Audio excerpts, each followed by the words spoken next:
I'm not quite sure why I get to be here this morning. I don't know if it is because I am a foreign woman. I'm from the Dakotas. I don't know if it's because I do have the best mother-in-law a girl could ask for.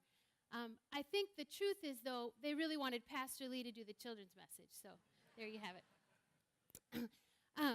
One of the blessings of getting to talk about Ruth and Naomi, and Sharon's not going to like the next couple of minutes, but God has blessed me with a great mother-in-law. And almost 13 years ago, I married Joe, and as any new bride does in the holidays, if she has a rich tradition of family get-togethers, and when she moves to her new home and tries to adjust to her new family's schedule in the holidays, can be a lonely time. It just takes some getting used to. And I come from a big family, and so often, a couple days before the holidays, I would just show up at Sharon's house. I was lonely. She's hospitable. I'd just show up. And Sharon doesn't mess around with the holidays. She is an excellent hostess. She's generous. And I would just sit and watch her. I'm not sure I was any help. I think I was in the way. But I learned so much. And she let me in. She let me watch her. She let me learn from her. And I'm so grateful. So this story has meaning for me on that level today. But we're going to talk about some other things. We're going to talk about Ruth and Naomi, and we're going to talk about following. As you heard, the setting for this story is in the Judges. It's a dark time in Israel when people did whatever they wanted. There was lots of disobedience, idol worship, and violence. It was a period that grieved God's heart, and it was full of consequences because of their sin. Yet this story is a bright spot in this time period in Israel. As you saw, Naomi and Elimelech were from Bethlehem. You can see it on the left side of your map. But when famine came to Bethlehem, they moved to Moab. And it just, as we have read through this story, and we studied the Ten Commandments, and we've studied people following God or choosing to follow other things, it's caused me to ask, what am I following? Where am I looking? So what do we know about Moab? I didn't know a lot of this. The Moabites were descendants of Abraham's nephew Lot. They were born out of an inappropriate relationship, actually, in Lot's family. But because of two other reasons, God pronounced judgment on them. The first, when the Israelites came out of Egypt, the Moabites did not offer them bread and water. But the second reason is they tried to hire a prophet to curse the Israelites. God turned it into a blessing, but because of those two reasons, God had pronounced judgment on the people, and so the Israelites did not think highly of them. While there, Naomi's two sons married two women, as you saw, Ruth and Orpah. I always want to call her Oprah, but it's Orpah. And in Deuteronomy 25, then tragically, the sons and the husband die, leaving three widows. Interestingly, in Deuteronomy 25, God provides a way for widows to be cared for, and the family name, the tribal name, to stay together and to be continued. If a husband died without any sons, the brother was to take in the wife and marry her. And if they had a son, that son would carry the family name of the dead husband. But Naomi says, I have no husband. I have no more sons. You wouldn't wait for sons if I had them, so go back to your family. And Orpah does. She goes back to her family, but not Ruth. What does Ruth do? She clings to Naomi. And she speaks beautiful words of commitment to her, to Naomi and to her God. Ruth says, don't urge me to leave you or turn back from you. Where you go, I will go. Where you stay, I will stay. Your God will be my God. Where you die, I will die. You know, we often hear these words used at weddings, and I think they're fitting. But it causes me to ask myself some questions today. Who am I following? My 7th grade year, just a couple years ago, unfortunately, I was struggling with a rebellious spirit. I was starting to follow the crowd. My heart was not right. But a friend got me reading through the New Testament. And in my 8th grade year, when I got to Revelations, of all places, God helped me to see that I had a choice to make. I could choose to let him be my leader and follow him, or I could hand the keys over to my flesh and the world. I thank God that he gave me and continues to give me the courage to follow him. I had no idea what adventure following him could be. And I think this next story makes a fitting point about following Jesus that I don't want you to miss. John Till was running from the law. He was struggling with alcohol. He was not able to care for his family, and he was running. And he was out in the woods. And he took a chance, and he went to an old man's cabin.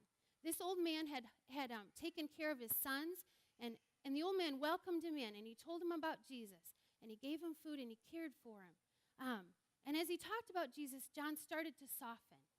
But then suddenly he gave in to fear, and he ran again, and he was out back in the woods. What the man didn't know, what John didn't know, was that hiding in that cabin was some young men. And they had hid so as not to scare off John. And so the young men started home through the dark woods in the dark with one of their dads. And imagine their surprise in the dark when they see John Till's head just sitting there all by itself. In the dark, okay? And what happened is John Till had stepped off. He had stepped off the path into quicksand, and he was up to his neck. Okay? So they rushed to labor him. They worked hard to rescue him. They labored. They actually risked their lives to rescue him. And they succeeded. And when they had succeeded, they said, John, your life has been saved. And John says, when I was down there in that hole, I made up the decision I was going to do what's right. I'm going to go to church. I'm going to take care of my family. I'm going to do what's right. Do you suppose they rejoiced? I was surprised at the father's reaction. The father said, John, that's great. Many people are going to be excited to hear that, but it's not going to save you. He said, imagine I'm over here on solid ground, and you're there stuck up to your neck, and I say, John, do what's right. John, take care of your family. And you're stuck. It's crazy, right? Because you can't follow until you're saved. And it's the same for us. We need Jesus. We need to call for help, and we need to be rescued before our lives can follow him. So I think that's just important for us to remember. Excuse me, I'm going to get a drink.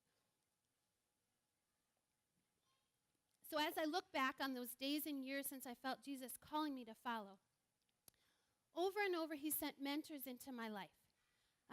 In a period of great discouragement, my junior year of high school, my freshman and sophomore year of college, when I was on fire for Jesus, but I needed some refining and some direction. At new jobs and in new places, God has sent mentors to me. At the times God had gifts he wanted to develop in me, he sent mentors. In times of infertility and struggles, and then in the times when I'm blessed with a multitude of children that I need help with, God has sent mentors to me. Many of you are here. Thank you. These women have loved me unconditionally. They have opened their lives to me, their walks with God, their homes. They have taught me, they have caught me when I've fallen, and I'm so grateful. And it has caused me to ask, who do I follow today that will help me in my walk with God? Who do I follow?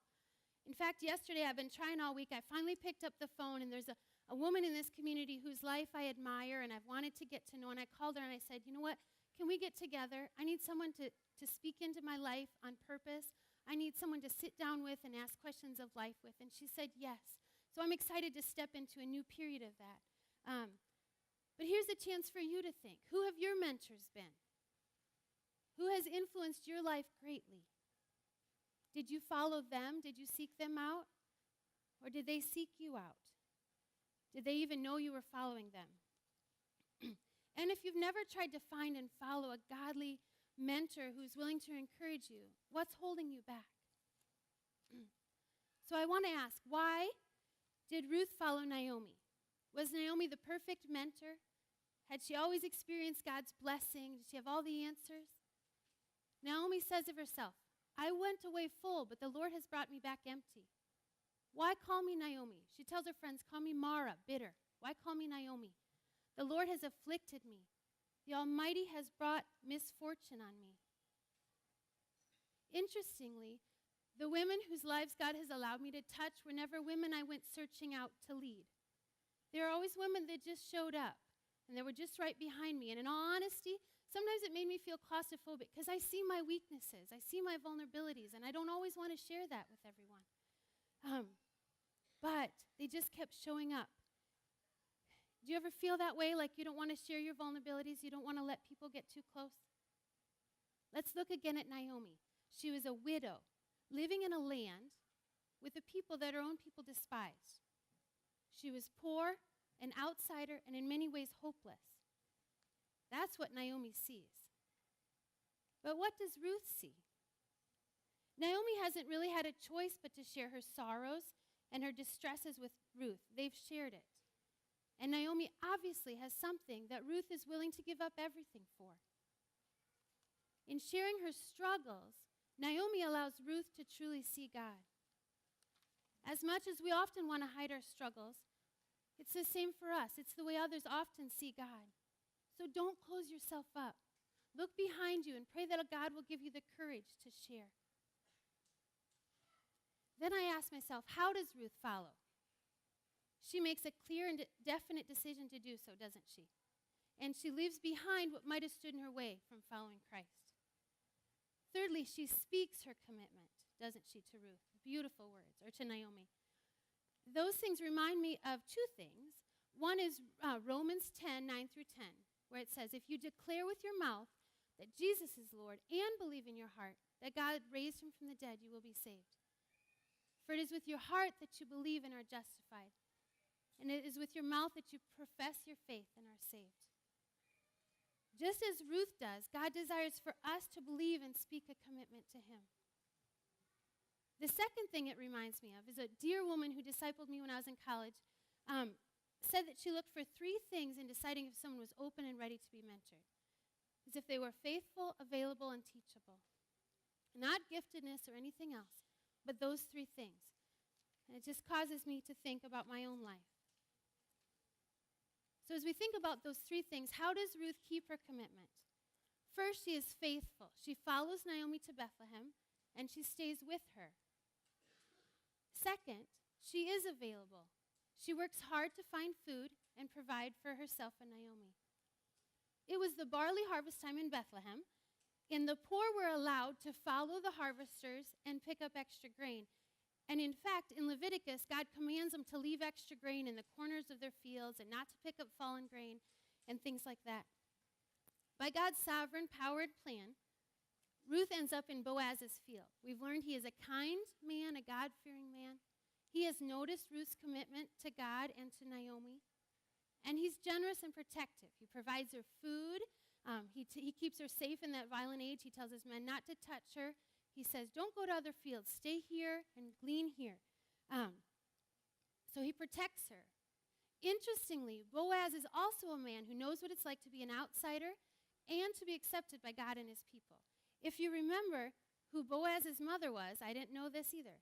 His mother was Rahab, the prostitute from Jericho who had saved the spies, and she had feared God and was saved when Jericho fell.